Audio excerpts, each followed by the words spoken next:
Bueno, Jenny dice que no lo quiere presentar porque siente un poquito de pena, pero definitivamente, Beto, estoy contigo. Creo que no hay nadie mejor aquí en este set de que lo pudiera presentar mejor que, por supuesto, Jenny, porque ella ayer habló de una forma tan linda que lo dije en vivo. Yo espero que Olivia, cuando crezca, pueda hablar así de mí con tanto orgullo. Señoras y señores, cuando hablamos de la evolución de la música, cuando hablamos de la evolución de las fiestas, del concierto, del sonido musical, del reggae en español, seguramente si usted fue a un 15 años, si fue a un tolo, si fue a un baile en los años 90, hay un hombre que estaba detrás de todos esos sonidos y es el señor Luis Huicho Phillips. Se me fue el Huicho, perdón. Luis Huicho Phillips, oye, que es como más reconocido, pero bueno, yo me voy siempre por lo tradicional. El señor Luis Huicho Phillips. Jenny, tú ayer lo hablabas tan lindo, pero tan lindo que yo te voy a dejar también que lo intentes. Tienes prohibido cancanear, Jenny, O sea, prohibido. Estoy nerviosa. Y que se te salgan las lágrimas, todo. Que me pongo orgullosa de donde vengo. Claro, de verdad sí. que O sea, es un hombre muy resonado en la industria musical. correcto, sí, de verdad que ese es mi papito, como le digo. Ese es el sugar también. Papá, bienvenido aquí a mi espacio que tengo aquí con mis compañeros del closet. De verdad que gracias por estar aquí y bueno, y acompañarme toda mi vida. Ya me estoy Llora. Pero queríamos hablar también de todo esto, de cómo nació la música panameña, porque estamos viendo que, bueno, Farruko llegó y está haciendo como que esta revolución de realmente como que resaltar Panamá. Pero queremos saber, pues, el inicio de todo. Bueno, un saludo primero que nada a todo el personal que trabaja aquí, a ti y a la audiencia que tienen en televisión. La historia data de 1980. Allá en Colón habían muchachos en la calle que cantaban algo de reggae en español. Y allá existía un gran creyente de la música del reggae, le decimos Rastanini.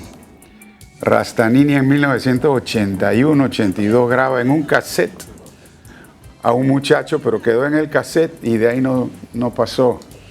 En el área de acá, dado que Panamá es un lugar donde ha habido mucha influencia por el canal de Panamá, de antillanos, jamaicanos, de Curazao, de Aruba, de todas esas áreas de las Antillas, pues el inglés con ese tipo de música ha sido muy fuerte y la influencia que ha habido es muy fuerte.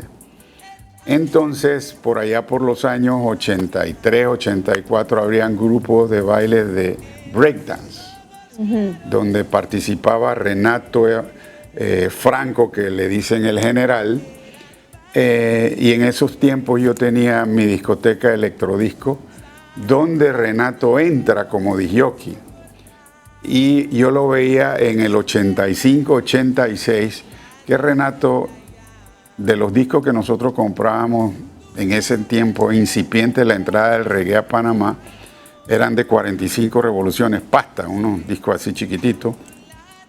Acetatos chiquitos. Sí, pasta. De un lado tenía la canción y del otro lado tenía el ritmo, sin voz. Entonces Renato cantaba algunas cosas ahí, la ensalada y vaina. Y en una ocasión, estando nosotros en Atlapa afuera, en los estacionamientos, un precarnaval, Renato cantó la ensalada y la gente se volvió loca. Y yo vi con ojos y luces largas lo que estaba pasando ahí. Ahora, disculpe, señor Huicho, que lo interrumpa. Para los que no saben, ¿en ese momento Renato ya tenía un nombre o estaba apenas comenzando? Renato bailaba breakdance con el que es general Franco. Ellos tenían un grupo de baile.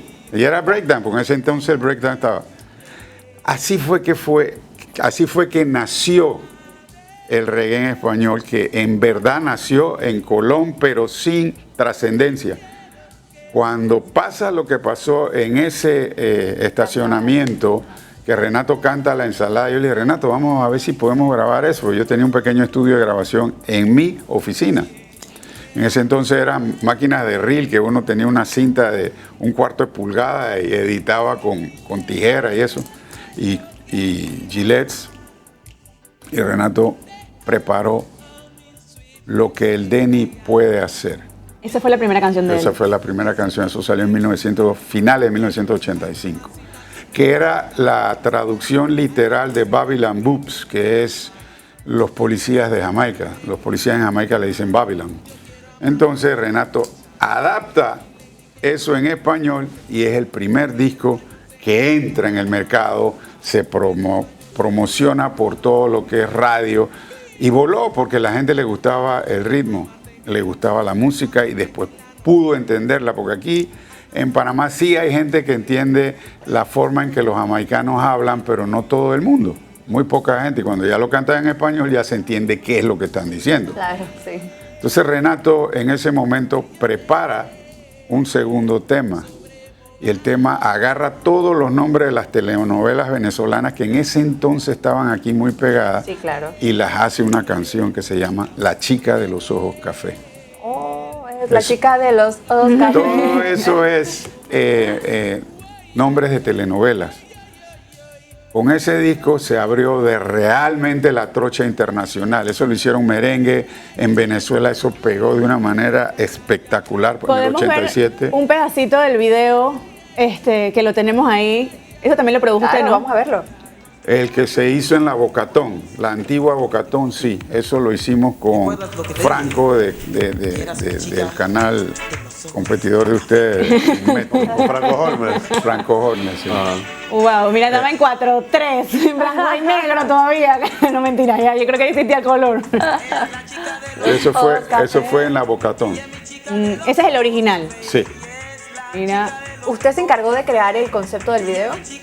Entre Franco y su grupo creativo y nosotros buscamos de repente la posibilidad de que nos dieran los permisos para hacer eso. ok, y hablando un poquito de permisos, usted dijo que dentro de la pasta, la parte de atrás solo estaba la música, o Sí. sea, no había letra de por medio. Correcto. Y ustedes se solicitaba en ese entonces también el permiso como... No. ¿No? No, porque la ley de derecho de autor en ese entonces no existía. No existía. Aquí en Panamá no. Existía en el mundo, pero aquí en Panamá no la teníamos. Debimos haberlo hecho, pero no lo hicimos. Entonces preferimos pedir perdón que permiso. Señor Luis, entonces, ¿usted considera que este fue el momento que Panamá cambió musicalmente? Sí, porque ese tema abrió la trocha. Abrió la trocha porque Ricky Ricardo, un merenguero de aquel entonces, la hizo un merengue.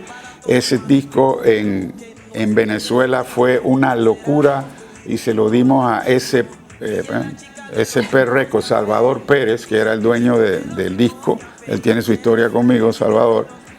Hizo la pasta allá y ese disco vendió en Venezuela bastante.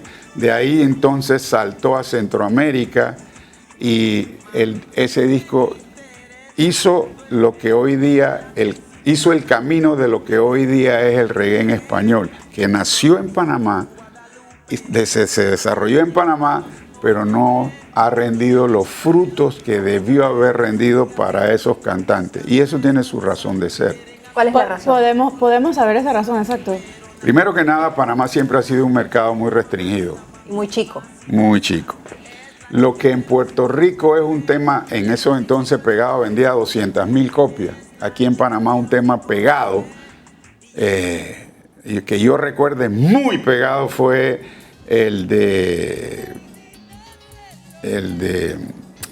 Rookie. Sigue bailando, el de Rocky. Sigue bailando. Con el Da Cruz. Bailando. Ese mismo- Está con el Da Cruz, que el Da Cruz fueron los que más vendieron. Ese en su disco momento. vendió alrededor de entre 30 y 40,000 copias. Pero Wow. ningún otro Y disco eso fue vendía. un boom. Sí, ningún otro disco vendía tanto, 5,000, 10,000 copias. Cuando en Puerto Rico Sigue Bailando, si hubiera sido de Puerto Rico, hubiera vendido quizás 500,000 de copias. ¿Qué dice eso?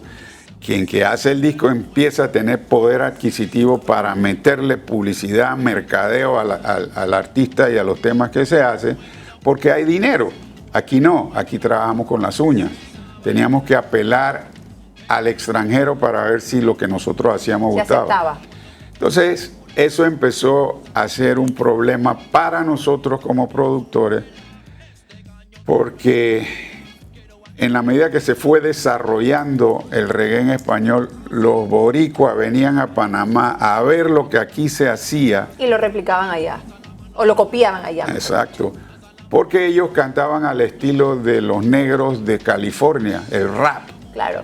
era lo que ellos cantaban. Ellos cantaban rap al estilo de los negros de California, de la calle de California. Entonces, ¿qué pasa? Cuando ellos vieron esto, ellos, y el primer tema que aquí en Panamá de ellos pegó, que fue una locura con una letra, increíble. 1, 1, 1, 1. Esa era la letra. Uno, ya, no más nada. Eso fue reggaetón. Eso siempre era la letra. Ya Eso, sencillo. pero el ritmo que había abajo estaba muy bueno. Desde el primer año se podía cantar esa canción, desde el primer año de edad. Sí. Ya le veremos, Olivia. Eso fue una producción que creo que fue de Negro. Un Ese buen fue productor. Negro Noise en la discoteca de ellos allá en Puerto Rico. Que fue con Negro arrancando todo ese ritmo. Fueron como 6, 7 canciones por ahí. Sí. Tal cual. En ese entonces estaba Playero, estaba Negro y no recuerdo del otro. Yo los conocía a todos. Eso me cuesta un poco porque ahí sí no me acuerdo de nadie, me acuerdo de las Claro. canciones, pero no de los nombres. Papá, ¿y usted qué piensa? Lo siento, ya empecé. Papá, ¿usted qué piensa que sucedió?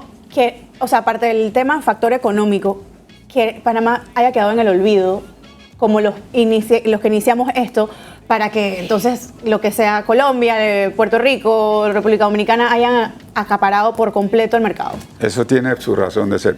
Varias Aparte de la parte económica. varias aristas. Una de ellas es que aquí en Panamá los productores, el Chombo, Rodney Clark, no tanto Pucho Bustamante,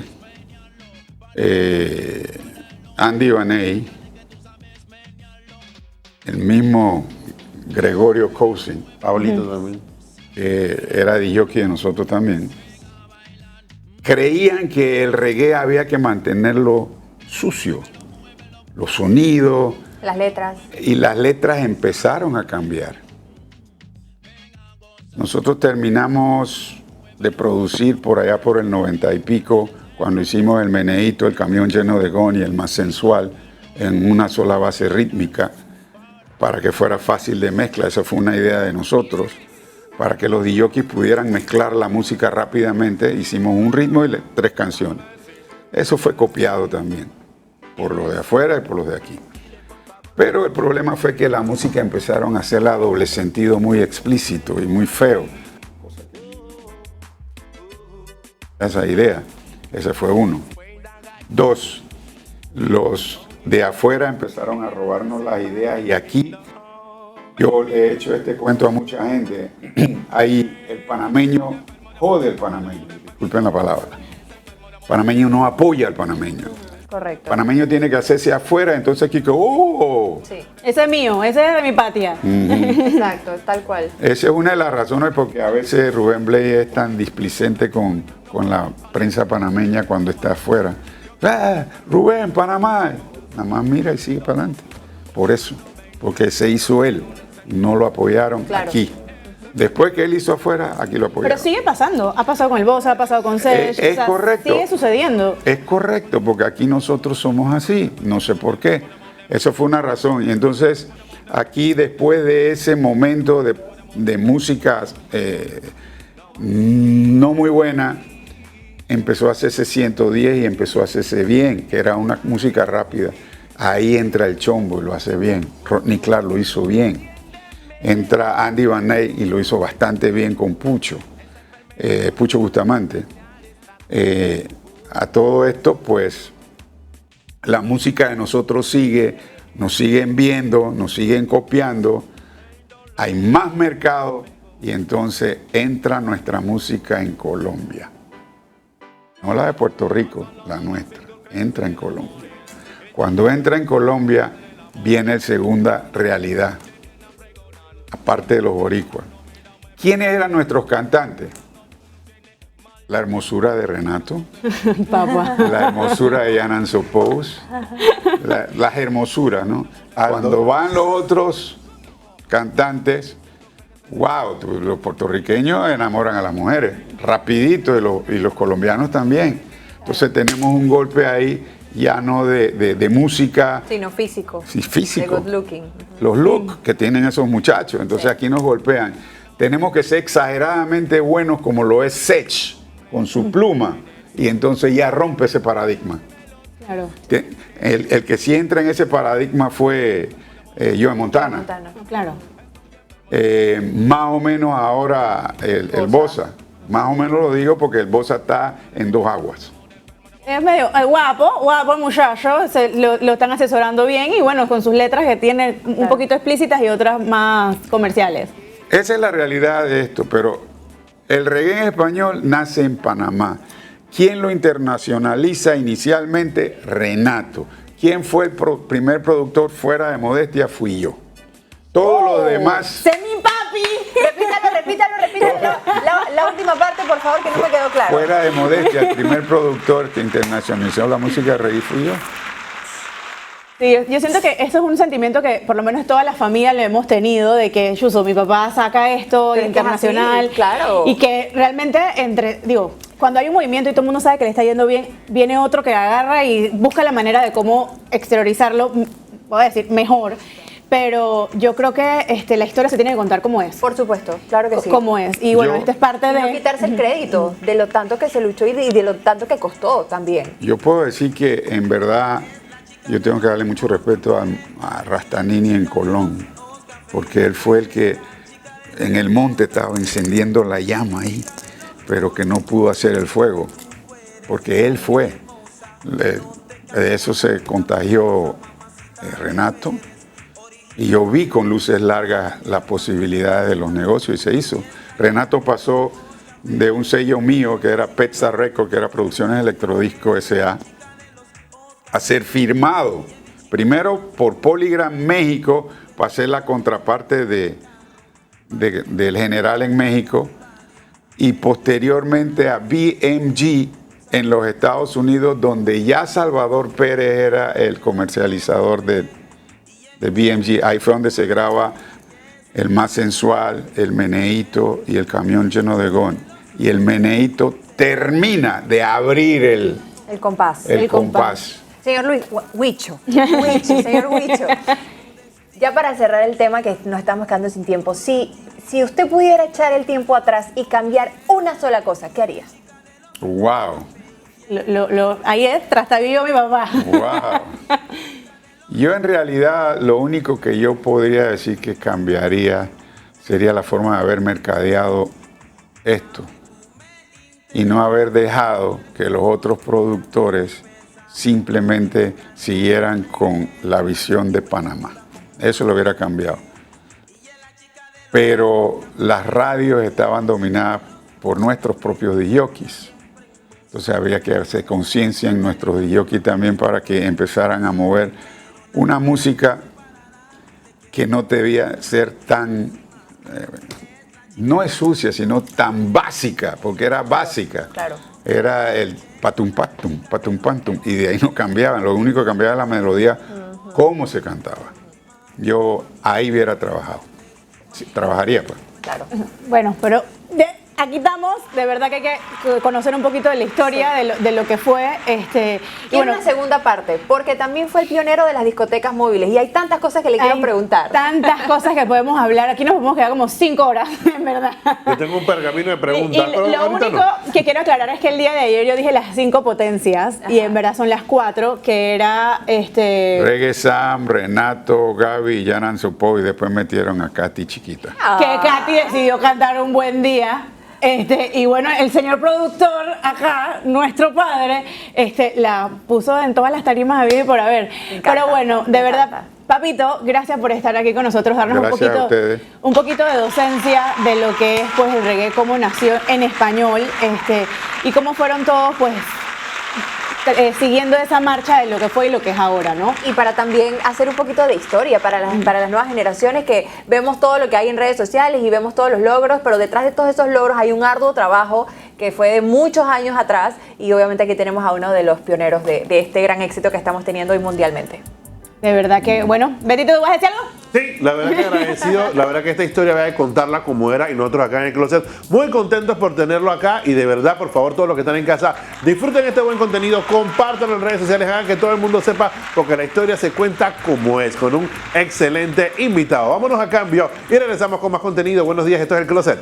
Las cosas como son. Para Monte Calvario, pero nunca te pegaré, te endulzaré con mi látigo del que el es la chica de los ojos café.